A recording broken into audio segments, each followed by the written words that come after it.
Good evening, शुभ संध्या, नमो नमः. त्रयोदशः पाठः चित्रकाव्यम. कंठस्थीकरणासाठी आहे, त्याच्याविषयी आपण आज चर्चा करणार आहे. चित्रकाव्यम काय आहे, हे प्रस्तावनामध्ये आपल्याला लक्षात येईलच. पण श्लोक आहेत, श्लोकाविषयी चर्चा करणार आहे. श्लोक कंठस्थीकरणासाठी आहे. तुम्हाला जेव्हा पाठ आहे, पाठाचं नाव त्यासोबत इथे दिलेलं असतं, सरळ अर्थासाठी आहे किंवा कंठस्थीकरणासाठी आहे. विद्यार्थ्यांचे प्रश्न असतात, की सर कोणते पाठ पाठांतर करायचे, कोणते नाही करायचे. तर जटायू शौर्यम पाठ होता, ते कंठस्थीकरणासाठी नाहीये. पाठांतर करायची आवश्यकता नाही. परंतु हा पाठ कंठस्थीकरणासाठी आहे म्हणजे पाठांतराचा आहे. शुद्ध लेखनसाठी परीक्षेमध्ये विचारला जातो. पाठांतर करायचे आहे. सुभाषितम नाम सम्यक रूपेण भाषित. या पाठामध्ये सुभाषितांचा काही संग्रह आहे, चांगले विचार आहेत. भाषित म्हणजे काय सम्यक रूपेण भाषितम, चांगल्या प्रकारे बोलणे. अच्छे से कुछ हम अपने विचारों को व्यक्त करते, थॉट उसे संस्कृत में सुभाषित कहते हैं. मराठीमध्ये सुद्धा सुभाषित म्हणतो, हिंदी में भी सुभाषित कहते हैं, इंग्लिश में थॉट कहते हैं, संस्कृत में सुभाषितम.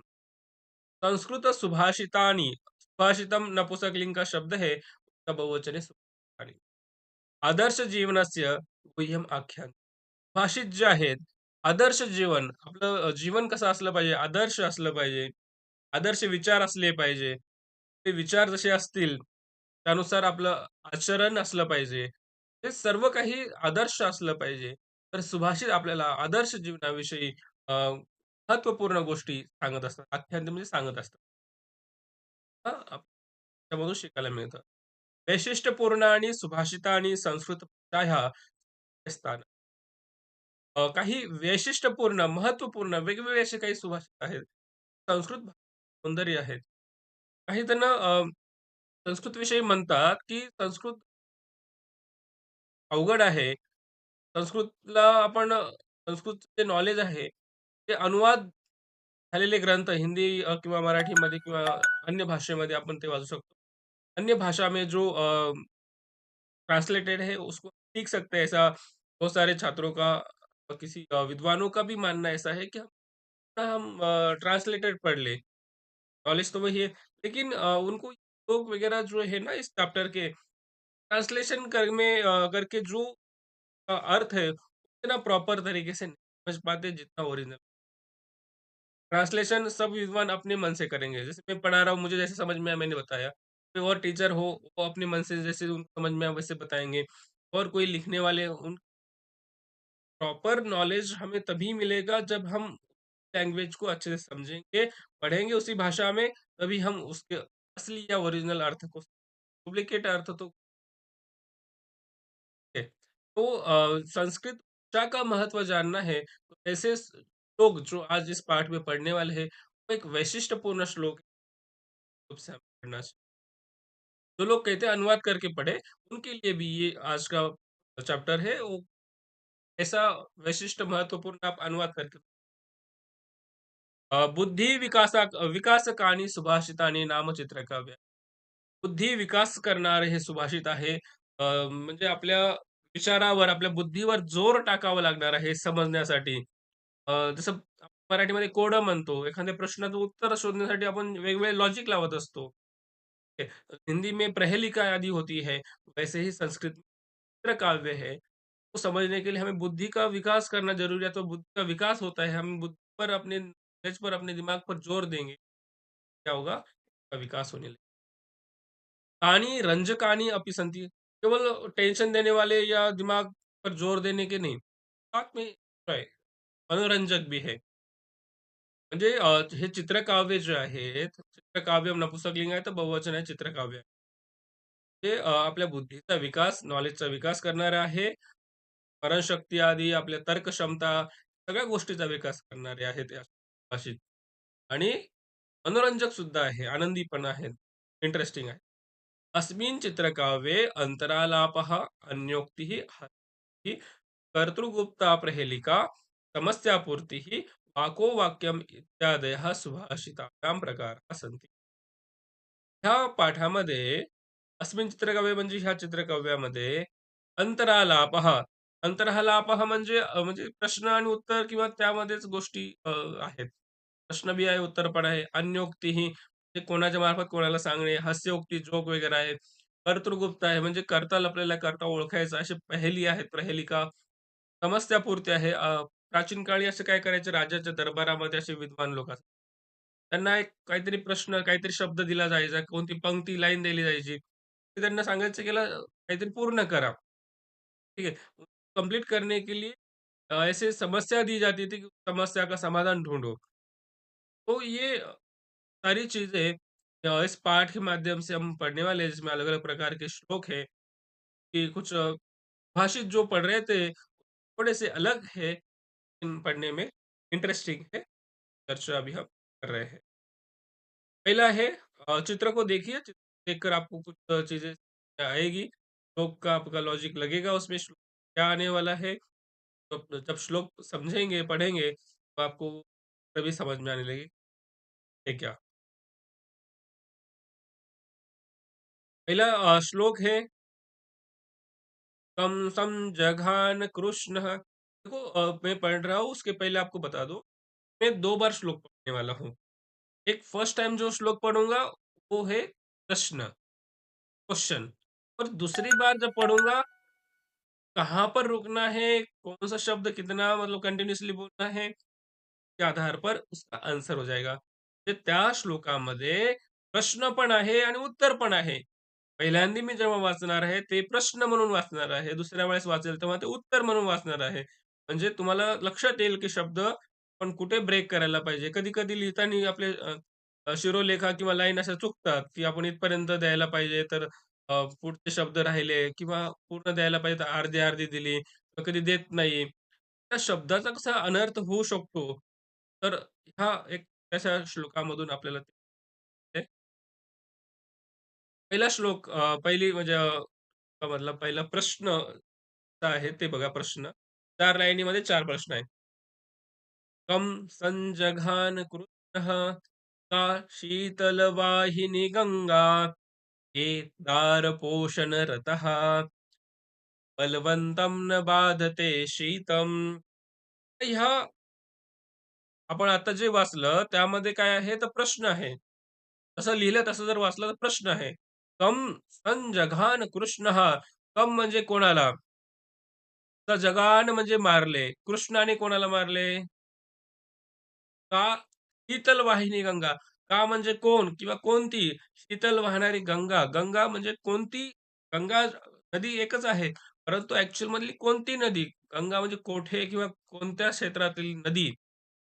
गंगा म्हणजे शीतल आहे, शीतल वाहणारी आहे, असं ते प्रश्न केलेला आहे किंवा ती नदी गंगा आहे त्या प्रश्नामध्ये आहे. नदी गंगा नदी जी आहे ती ॲक्चुअलमध्ये कोणता प्लेस आहे, असा प्रश्न आहे त्यामध्ये. शीतल वाहणारी आहे, थंडी वाहणारी आहे. नंतर के दार पोषणरतः. कोण आहे? ते आपल्या परिवाराचं दारा म्हणजे पत्नी असतं किंवा आपल्या परिवाराचं पोषण कोण करतं? म्हणजे खायला-प्यायला कोण देतं? असा प्रश्न आहे. त्यानंतर काय आहे? कम बलवंतम न बाधते शीतम. तर बलवान कोण आहे, की ज्याला शीतल म्हणजे थंड, शीतम म्हणजे थंड. ठंडी वाजत नहीं किंवा सर्दी जिसको लगती नहीं, ऐसा कौन है बलवान? हिंदी में बताता हूँ जिसको हिंदी में चाहिए। ऐसा कम मतलब किसको संजगान कृष्ण, कृष्ण ने किसको मारा? का शीतल वाहिनी गंगा, ठंडी बहने वाली नदी गंगा कौन-सी है? ये दार पोषण रहता। ऐसे कौन है जो अपने परिवार का, पत्नी का भरण-पोषण करता है, खाने-पीने के लिए देता है? और दूसरा है कम बलवंतम न बाधते शीतम। ऐसा बलवान कौन है जिसको सर्दी नहीं लगती है? ऐसे प्रश्न किए गए हैं। आपको ये पहले को अभी हमने पढ़ा, वो प्रश्न है और दूसरा अभी जो मैं पढ़ूँगा वो उत्तर है। तो आप एक-एक प्रश्न का उत्तर बता सकते हैं। पहला जो प्रश्न था कम सन जगान कृष्णा, तो कौन-सा का उत्तर होगा देखो आप अभी जो पढ़ रहे थे उसके अलावा कैसे पढ़ सकते हैं और उसका उत्तर कैसे हो सकता है? को पढ़ना है ये जोड़कर कमसम और ब्रेक करना है। कमसम जघान कृष्ण, जघान मतलब भी मारा, संजगान मतलब भी मारा। कमसम जघान कृष्ण, कंस को जघान मतलब मारा कृष्ण। काशी तल, यहाँ तक काशी तल। काशी के तल पर वाहिनी मतलब बहने वाली नदी गंगा है। गंगा कौन-सी है? तो काशी के तल पर बहने वाली नदी गंगा है। केदार पोषणरता, केदार मतलब किसान, पोषणरता। केदार जो है हमेशा सबका भरण-पोषण करते हैं, उनके कारण ही हमारा घर चल रहा है, खाने-पीने के लिए वही हमें प्रोवाइड करते हैं। और उसके बाद ऐसा शक्तिशाली बलवान कोण आहे? तर शक्तिशाली पहिलवान बलवान कोण आहे ज्याला थंडी वाजत नाही? तर त्याला सांगत आहे कंबलवंत. असं पहिलवान बलवान तर कोणी नाही. परंतु ज्याच्याजवळ कंबल आहे, या चित्रामध्ये बघा. तो कंबल आहे, चादर आहे, रजाई आहे, पांघरूण आहे, त्याला थंडी वाजत नाही. उसके पास कंबल है, रजाई है, उसको सर्दी नहीं लगती है. ये उसका होता है. अंतरालापः नामक ये श्लोक प्रकार था। प्रश्न भी है, उत्तर भी है। कभी-कभी कहाँ पर रुकना है, कहाँ पर मतलब पढ़ने में गलतियाँ होती है। लगता है कि हाँ, इतनी छोटी-छोटी गलतियों से क्या हो सकता है? ये अर्थ का अनर्थ या क्वेश्चन आंसर दोनों में एक-एक छोटे-छोटे कारण हो सकते हैं, ऐसा समझ कि फर्स्ट श्लोक हो गया। सेकंड श्लोक अन्योक्ति है। चातक नामक पक्षी है, ये जो पक्षी दिख रहा है चातक नाम है इसका। चातक नाम के पक्षी से हमें इनडायरेक्ट मतलब उसके उदाहरण के माध्यम से हमें बताने वाले, इनडायरेक्टली हमें ही बोला गया है। अन्य उक्ती है. त्यात उत्तर कुठे आहे? ते पहिला प्रश्न जो होता त्यामध्ये उत्तर असं आहे, की कंसम पहिला आणि नंतर सेकंड काशी वरती जातो बघा. हे असे जोडले की उत्तर आहे. कंसम, काशी, केदार म्हणजे शेतकरी, कंबलवंत म्हणजे कंबलवाला. त्याला थंडी वाजत नाही. कंसाला जघान मारले. काशीच्या तलावर असलेली नदी गंगा. केदार म्हणजे शेतकरी आणि कंबल म्हणजे तो चादर आहे. हे उत्तर झाले.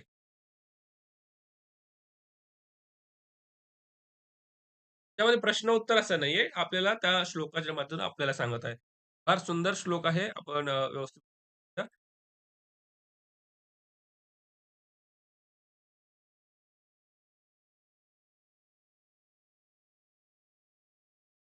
क्लास पे ध्यान देना.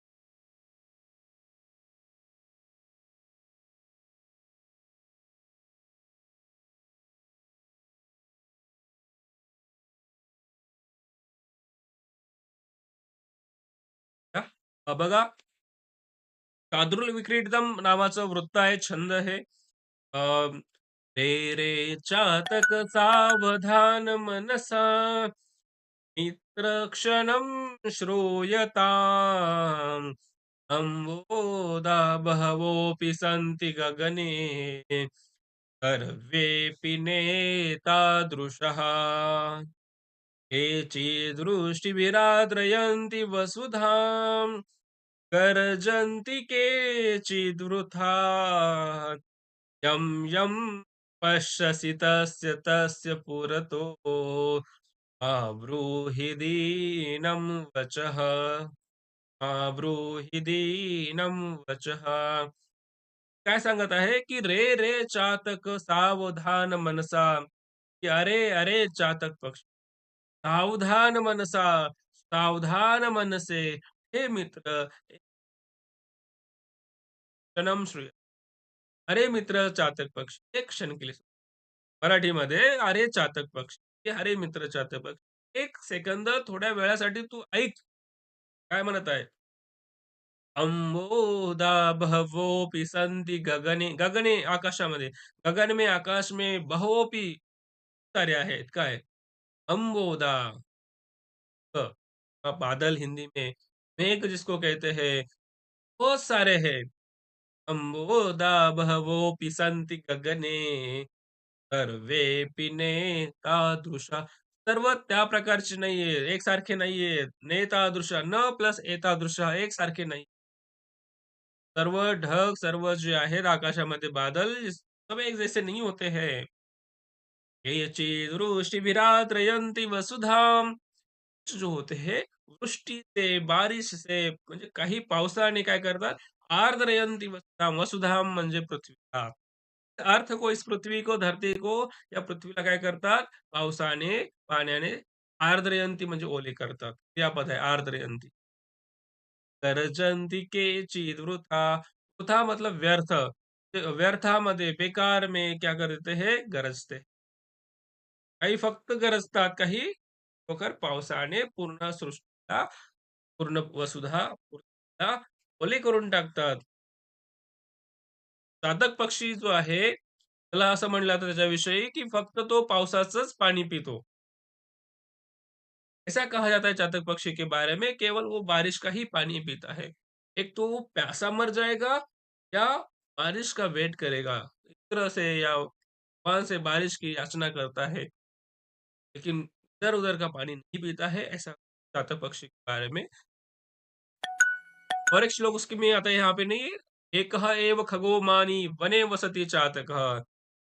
एक ही ऐसा मानी पक्षी है, वन में रहता है, वो वन में रहते हुए स्वयं प्यासा रह जाएगा, लेकिन इधर-उधर का पानी नहीं पिएगा, केवल बारिश का ही पानी पीता है, ऐसा उसके बारे में कहा जाता है। एकः एव खगो मानी वने वसति चातकः, था उसके बारे में. हे आपण आता परत एकदा लास्टच्या लाईनमध्ये जाऊया आपण. यं यं पश्यसि तस्य तस्य पुरतो ब्रूहि वचः. तो आकाशाला, ढगाला पाहून पाण्याची याचना करत असतो, की "पाऊस दे, मला थोडं 2-3 थेंब पाणी दे प्यायला." असं तो याचना करत असतो. जे पण ढग दिसेल त्याच्याकडे, आकाशाकडे बघून तो पाण्याची याचना करत असतो. परंतु यं यं पश्यसि, जला-जला, यम यम म्हणजे जला-जला, जिसको पश्यसि देखते हो, तस्य तस्य पुरतो, उसके उसके आगे। ब्रूहि दीनम वच, ब्रूहि मतलब बोलो, माँ मतलब मत बोलो, नको बोलू, मत बोलो, मत बोलो. माँ ब्रूहि दीनम वच, दीन वचनो. अत्यंत असे दीन होऊन, गरिबीमध्ये असं गरीब होऊन, अ, रडत सगळ्यापुढे तू स्वतःचं दुःख, सगळ्यापुढे तू मागत नको. इनडायरेक्टली आपल्याला सांगत आहे, आपण आपले दुःख सगळ्याला सांगत फिरायचं नाही. आपल्याला प्रॉब्लेम्स आहेत, त्या सगळ्याला सांगत फिरल्यानंतर काही फायदा नाही. आपल्याला फक्त मजा घेतील ते सगळे मदत करणार. कोणी 1-2 असतील जे आपल्याला खरोखर मदत करतील, त्या व्यक्तींना आपण बोलावं, याचना करावी, म्हणू शकतो. परंतु सगळ्या व्यक्तींना बोलण्यात काही अर्थ नाही. त्यामधले फार कमी असतात जे आपल्याला मदत करू शकतात. तर चातक पक्षीला सांगत आहे, "हे चातक पक्षी, सगळे आकाशातील ढग सारखे नाहीयेत. काही त्यामधील फक्त गरजतात. फक्त त्यातील काहीच आहे जे पाऊस पाडून सगळ्या पृथ्वीला पाणी देऊ शकतात. त्यामुळं यम यम पश्यसि, ज्याला ज्याला बघतोस त्याच्यापुढे तू असे दीन वचन नको." तर अन्योक्ती चातक पक्षीच्या उदाहरणाच्या माध्यमातून आपल्याला संबोधित केलं गेलं, आपल्याला सांगितलं गेलं. फार सुंदर श्लोक आहे. परत एकदा रीड करून पुढे जाऊया. रे रे चातक सावधान मनसा, मित्र क्षणं श्रूयताम्. अंबोधा बहवोऽपि सन्ति गगने, सर्वेऽपि नेतादृशः. केचिद्वृष्टिभिराद्रयन्ति वसुधाम्, गर्जन्ति केचिद्वृथा. यं यं पश्यसि तस्य तस्य पुरतो, मा ब्रूहि दीनं वचः. तीन वचन नको. पुढील श्लोक.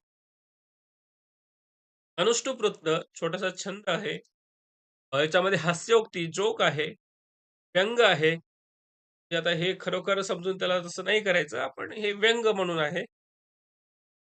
वैद्यराज नमस्तुभ्यं, यमराज सहोदर, यमस्तु हरति प्राणान्, त्वं तु प्राणान् धनानि च.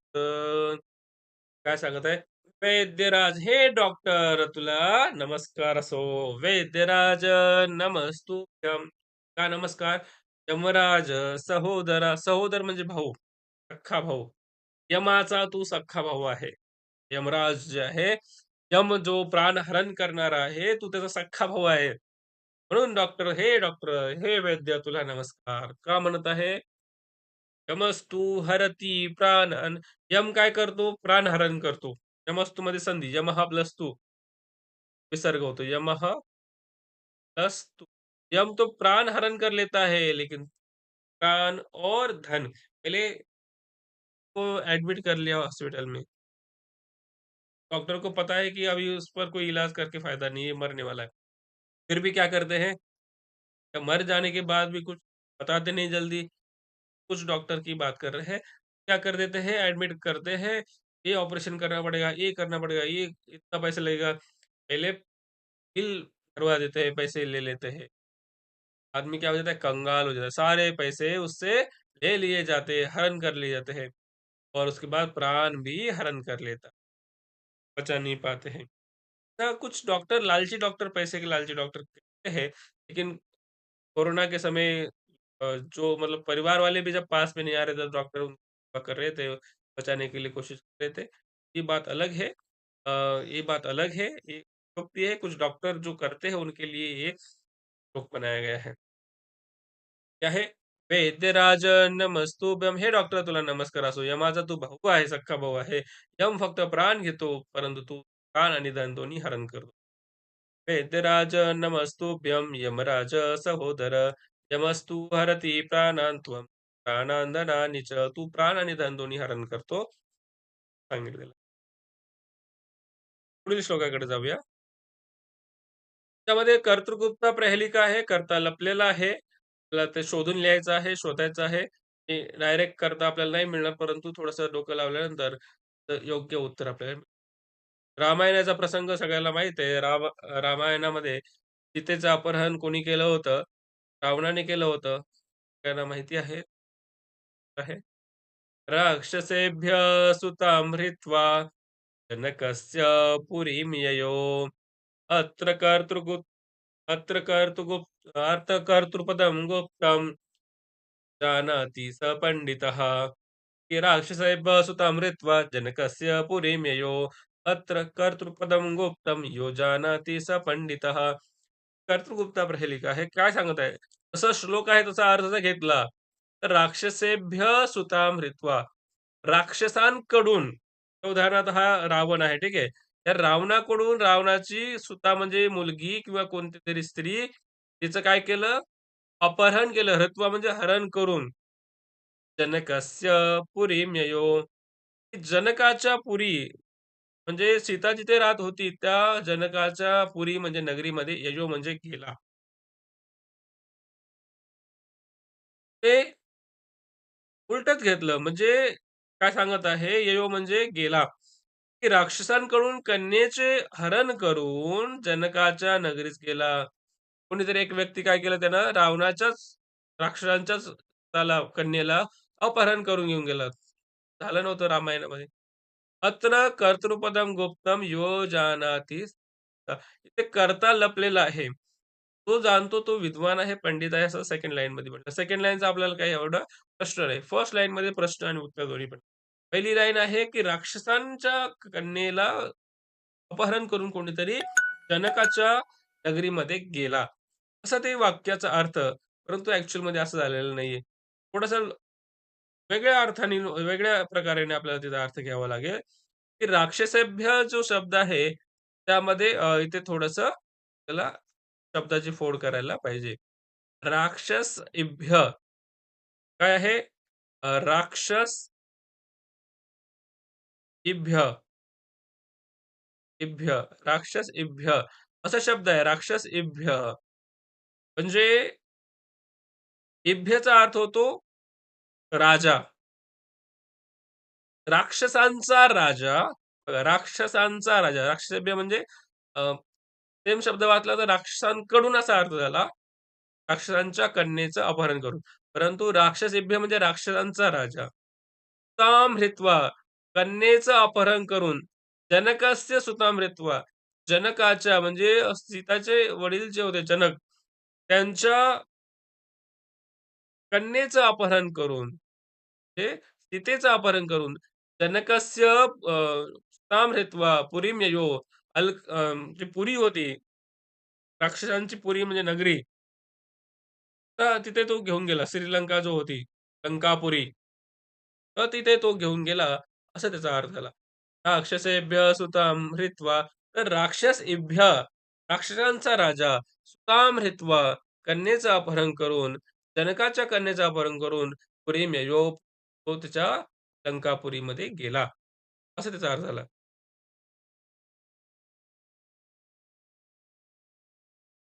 नगरीस गेला. पुरीम ययो म्हणजे नगरीमध्ये हिंदी में बताता हूँ कि राक्षस इभ्य ऐसा अर्थ लेना है।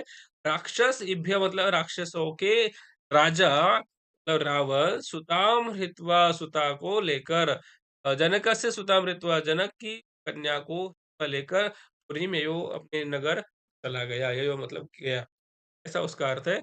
यदि हम उसको कर्ता नहीं समझ पाते तो उसका अर्थ बदल जाता और यहाँ पे अर्थ अलग-अलग। आगे चलते हैं। प्रहेलिका है, आप चित्र देख सकते हैं और चित्र में जैसा दिया है, वैसा ही उसका अर्थ भी है। जसे मराठीमध्ये कोरडा म्हणतो, हिंदीमध्ये पहेली असते, तसं संस्कृतमध्ये प्रहेलिका म्हणतो. अयं न भक्तो न च पूजको वा घंटां स्वयं नादयते तथापि धनं जनेभ्यः किल याचतेयं न याचको वा न च निर्धनो वा. काय म्हणत आहे? अयं न भक्तो न च पूजको अयं म्हणजे हा एक्स-वाय-झेड कोणीतरी व्यक्ती. तो पुजारी नाहीये आणि भक्तही नाहीये. ओके. भक्तही नाही आणि पुजारीही नाहीये. घंटाम स्वयं नादयते तथापि. स्वतः तो घंटा किंवा बेल वाजवतो, परंतु तो नाही भक्त है, नाही पुजारी. धनम जनेभ्य किल याचतेयम. तो लोकांकडून पैसा मागतो. परंतु याचको म्हणजे भिक्षुक जो आहे ना, तो भिक्षुक पण नाही आणि निर्धन व्यक्ती पण नाही, गरीब पण नाहीये. परंतु लोकांकडे पैसे मागतो. बघा, बेल वाजवतो आणि पैसा मागतो. तो भक्त पुजारी नाही किंवा निर्धन गरीब व्यक्ती नाहीये. असा कोण आहे? असा पहेली किंवा प्रहेलिका आहे. तर त्याचं उत्तर आहे कंडक्टर. कंडक्टर जो आहे बसमध्ये तिकीटसाठी पैसे मागतो आणि समोर गाडी चालवण्यासाठी ड्रायव्हरला सांगण्यासाठी, कळवण्यासाठी घंटी वाजत असतो. तर हे त्याचं प्रश्नाचं उत्तर आहे. त्यानंतर पुढील श्लोकाकडे जाऊया. फार सुंदर श्लोक आहे. मध्ये कोरोनाच्या वेळेस मी हा श्लोक माझ्या स्टेटसला ठेवला होता. As a challenge. त्यावेळेस खूप असे वेगवेगळे चॅलेंजेस होते. की हे करून दाखवा, हे असं करा, तसं करा. विचार केला होता की काय करता येईल संस्कृतमध्ये आपण काहीतरी करूया. त्यावेळेस मला बसल्या-बसल्या असा विचार आले आणि मी सहज असा श्लोक रेकॉर्ड केला आणि म्हटलं, श्लोकाची ही लास्ट लाईन आहे 4th लाईन 3 वेळा न चुकता म्हणायची. श्लोक म्हणायचा आणि लास्टची लाईन 3 वेळा न चुकता म्हणायची हे चॅलेंज होतं. तर त्यावेळेस म्हणजे बरेच व्ह्यू मला आले होते, प्रतिसाद आला होता पूर्ण ऑल ओव्हर इंडियामधून. बघा काय आहे? कामाभिषेके जलमाहरन्त्या हस्तात् स्रुतो हेमघटो युवत्यः सोपानमार्गेण करोति शब्दम् ठन् ठन् ठठन् ठन् ठठठन् ठठन् ठा ठन् ठन् ठठन् ठन् ठठठन् ठठन् ठः ठन् ठठन् ठन् ठठठन् ठठन् ठः कामाभिषेके जलमाहरन्त्या. त्याचा प्रसंग असा आहे, राजा भोज नाव ऐकलं असेल. राजा भोज त्यांनी त्यांच्या दरबारामधील जे विद्वान लोकं होते त्यांना हे आवाज त्यांना समस्या म्हणून दिला. ठण, ठण, ठठण, ठण, ठठण, ठण, ठठठा. हा जो आवाज आहे तो त्यांनी ऐकवला किंवा त्यांना सांगितलं, की समस्या आहे याचा तुम्ही किंवा त्याला सार्थक बनवायचं आहे. वेगवेगळे लेखक, कवी जे होते त्यांनी वेगवेगळे प्रयत्न केले. परंतु सगळ्यात श्रेष्ठ रचना कवी कालिदासांनी केली. कालिदासांद्वारा लिहिलेला श्लोक आहे असं म्हटलं जातं. इंद्रवज्रा नावाचं वृत्त आहे त्यामध्ये. चित्रामध्ये एक युवती, एक स्त्री हातामध्ये काठ किंवा घडा म्हणतो आपण, सोन्याचा घडा होता तो. घेऊन येत असताना सोने का जो घड़ा था वो हाथ से छूट जाता है, सीढ़ियों से गिरता है, गिरने के बाद कैसे आवाज़ करता है, यहाँ पे बता रामाभिषेके जलमाहरन्त्या राम के जन्म के अभिषेक रामाभिषेक है राम के अभिषेक के समय जन्माभिषेक वगैरह राम का राज्याभिषेक होगा उस समय जलमाहरन्त्या जल पानी को लाते हुए आहरन्त्या लाती हुई जो युवती थी युवत्यः मतलब उसके युवती के हस्ताद हाथ से श्रुतो मतलब छूट जाता है क्या हेम घटो सोने का घड़ा हेम मतलब सोना सोने का घड़ा क्या होता है फूट जाता है त्या हातातून सोन्याचा घडा सुटतो आणि सुटल्यानंतर कसा आवाज करतो. सोपान मार्गेन करोति शब्दम. सोपान म्हणजे पायऱ्या. सीढ़ियाँ. सीढ़ियों से आवाज करता है. कैसा आवाज करता है? यहाँ पर कसा आवाज करतो? ठन बघा एकदम पडला इमॅजिन करा. ठीक आहे. आता पडला ह्याच्यातून. ठन, ठन, ठन, ठन, ठ, ठन, ठन, ठ. पडला एकदम. ठ, ठ. ठन, ठन, ठठन, ठठन, ठठन, ठन, ठः. रामाभिषेके जलमाहरन्त्या हस्तात् स्रितो हेमघटो युवत्यः सोपानमार्गेण करोति शब्दम् ठन् ठन् ठठन् ठन् ठठ ठन् ठठन् ठः ठन् ठन् ठठन् ठन् ठठठन् ठठन् ठन् ठन् ठठन् ठन् ठठठन् ठठन् ठः यही आपके लिए भी एक चैलेंज है। आप भी ले अपने दोस्तों से पूछे बोलने के लिए बोले कि आपके लिए पहेली का जैसे ही है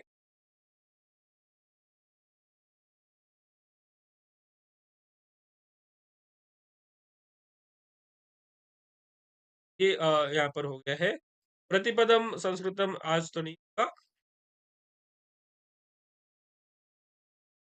उसके बाद शार्दूल विक्रीडितम नामक ये है में पार्वती और जो लक्ष्मी है देवी, दोनों देवियाँ, उनके बीच में संवाद है, लड़ाई-झगड़ा, वाको-वाक्यम कहते हैं। बातचीत जैसे बहस होता है ना, बहस करना वैसे ही यहाँ पर है। फिर और उसमें चर्चा होती है उनमें, तो निश्चित रूप से अर्थ का अनर्थ हो सकता है, ऐसा इसमें संबंध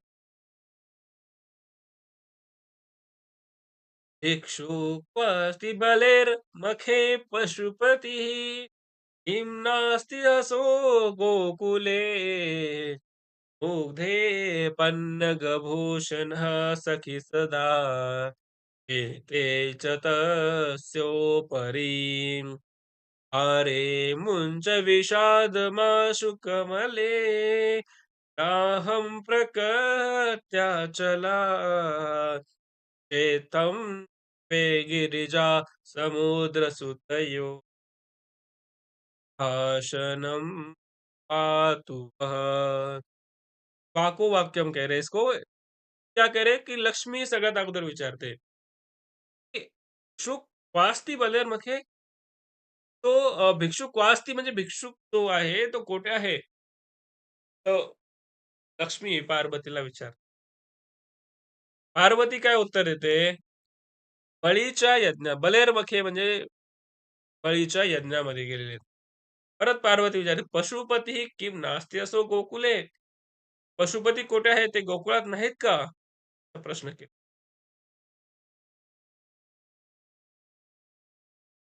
त्यानंतर परत लक्ष्मी विचारते, "मुग्धे पन्नगभूषणः" पन्नगभूषण म्हणजे सापच पन्नग म्हणजे साप. सापच भूषण आभूषण आहे त्याचं. ते कुठे आहे? असा प्रश्न केला. म्हणजे लक्ष्मीने प्रश्न विचारला, की शंकर भगवान, शिव भगवान कुठे आहे? ज्यांचं आभूषण काय आहे? साप आहे, अलंकार साप आहे. असे कुठे आहेत ते? ऐसे कहाँ पर है वो जिसका अलंकार ही साप है?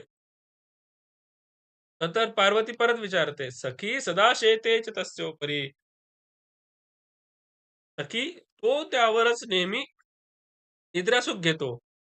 म्हणजे विष्णू भगवान नेहमी सापावर झोपले असतात. त्या अर्थामध्ये. अरे मुंच विषादमाशु, की की अरे दुःख अर्थात विष खाणाऱ्याला सोडून दे. बघा काय सांगते. लक्ष्मी म्हणते की पार्वतीला, की "तू भगवान शंकर भगवंताला सोडून दे, जे विष खाणार आहे. विषादमाशु." तर पार्वती काय म्हणते, की "कमले नाहम प्रकृत्या हे लक्ष्मी, हे कमले, कमलावर आणि मी तुझ्यासारखी चंचल नाहीये, पतीला सोडून द्यायला. "तेथं वे गिरिजा समुद्र सुतयो." की अशा प्रकारे त्या रीतीने गिरिजा म्हणजे पर्वताची कन्या व लक्ष्मी म्हणजे समुद्राची कन्या. यांचं संभाषण आपले रक्षण करो. कारण की यांचं संभाषण अशा प्रकारे अजून वाढलं असतं, विनाश झाला असता. म्हणजे शिव भगवान आणि विष्णू भगवानामध्ये युद्ध झालं असतं. त्यानंतर सृष्टीचा विनाश झाला. काय आहे बघा, वरील संवाद जो झालेला आहे, त्यामध्ये लक्ष्मी पार्वतीला विचित्र विशेषणांचा प्रयोग करून शंकराबद्दल विचारते व याला चोख प्रत्युत्तर देण्याच्या हेतूने अ, पार्वती ते अगोदर लक्ष्मी विचारते, तर पार्वती उत्तर देते देखील तीच विशेषणे विष्णूकरिता वापरून ते चातुर्य दर्शविते. दोघांमध्ये दोघींमध्ये अशा तर अजून एक्सप्लेनेशन इथे पुढे दिलेलं आहे. हे जे त्यांचा अर्थ आहे. ते बघा इथे व्यवस्थित लाईन टू लाईन दिलेलं आहे. त्या श्लोकांमध्ये मागे-पुढे आहे, तर एक्सप्लेनेशनमध्ये आहे. ओके. भिक्षू शिवः कुत्र अस्ति? पार्वती बलेः मखे वामन रूपेण गता खलु? प्रश्न केला. लक्ष्मी पशुपती कुत्र अस्ति? पार्वती किम असो गोकुले नास्ति? ते ह्या गोकुलामध्ये नाहीये का? लक्ष्मी मुग्धे पन्नगभूषण कुत्र अस्ति? म्हणजे ज्यांचं आभूषणच साप आहे ते कुठे आहेत? पार्वती सखी सदा तस्य शेषस्य उपरीच शेते. हे हे विष्णू भगवानासाठी म्हटलं, की ते नेहमी तर सापाच्या वरच झोपतात. लक्ष्मी अरे विषादम दुःखम विषमती विषादा. जे दुःख किंवा विष पिणारे आहेत त्याला मुंच म्हणजे सोडून दे. पार्वती म्हणते, "कमले अहम त्वत्सदृशी प्रकृत्या चला." मी तुझ्यासारखी प्रकृतीने चंचल नाहीये. लक्ष्मीसह धनसंपत्ती एका जागेवर थांबत नाही, चंचल आहे. मी चंचल नाही असं म्हणते. तयोः ईदृशा संवादः त्या दोघींमधील अशा प्रकारचा संवाद युष्मान आपल्या सर्वांना पाहतो म्हणजे रक्षतु रक्षा करो. अशा प्रकारचा हा पाठ होता. त्याचं नाव आहे चित्रकाव्यम. फार असे छान श्लोक आहे. मला तर फार आवडतात हे श्लोक. रामाभिषेक आहे हा पण खूप छान आहे. "रे रे चातक सावधान मनसा" हा पण श्लोक आहे. हास्योक्ती असेल, "वैद्यराज नमस्तुभ्यं", "कुंसंजक आणि कृष्ण" हे असेल. फार सुंदर असे श्लोक आहेत. तुम्हाला काही प्रश्न, शंका असेल तर विचारू शकता.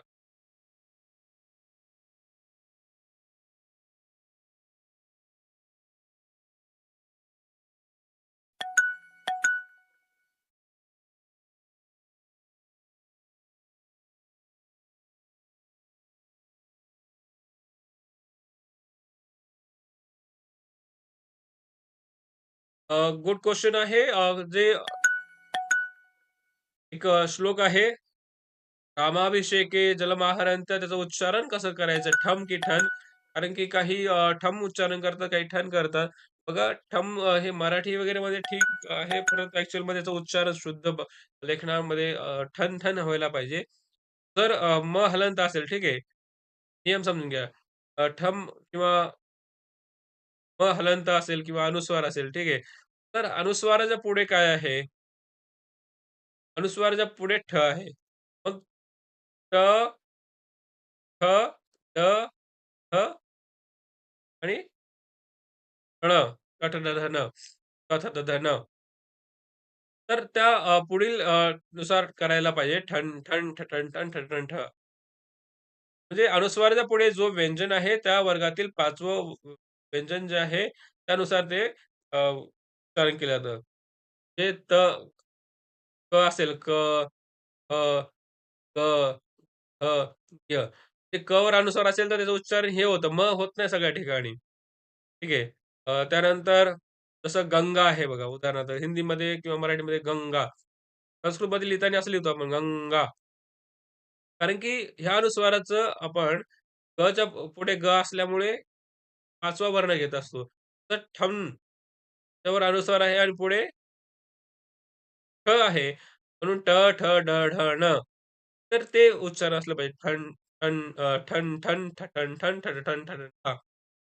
ठम हे उच्चारण तर नाहीये. ठण, ठण असलं पाहिजे.